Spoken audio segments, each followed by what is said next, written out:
ఎవరు నా లోపల? వస్తున్నాను. వీళ్ళ ఇంట్లో అడిగి నీళ్ళు తాగుదాం సార్. వాళ్ళైతే మనకట్టి తక్కువ కులం, వాళ్ళ ఇంట్లో బిన్నీళ్ళు తాగుతానంటున్నావా? ఇదే మన కులం నీకు నేర్పించిందా? నీళ్ళు తాగండి సార్.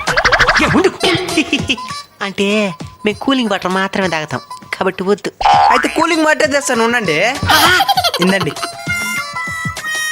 డీటెయిల్స్ చెప్పండి. ఎవరైనా చూస్తున్నారా? ఎవరు లేదా సార్? ఇంకా ఒక ఊరు అట్నే ఉంది. నా వాళ్ళ దాహం తట్టుకొని మాలేదు సార్. మాట్లాడండి సార్. సార్ దాహం దాహం. ఏం చేయమంటావో? నువ్వు వీళ్ళ నీళ్ళు తాగవు కదా. తాగదానిలే, లేదంటే చచ్చే మార్కున్నాను. ఇక్కడ చుట్టుపక్కల ఒకే ఇల్లు గోల్లా. అయితే సావాల్సిందేనా?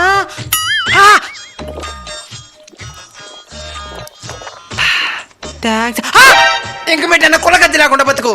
చూద్దాంలే. ఈ నీళ్ళు తాగుతాను సార్. వాళ్ళ ఇంట్లో నీళ్ళంది నువ్వు తాగేదే.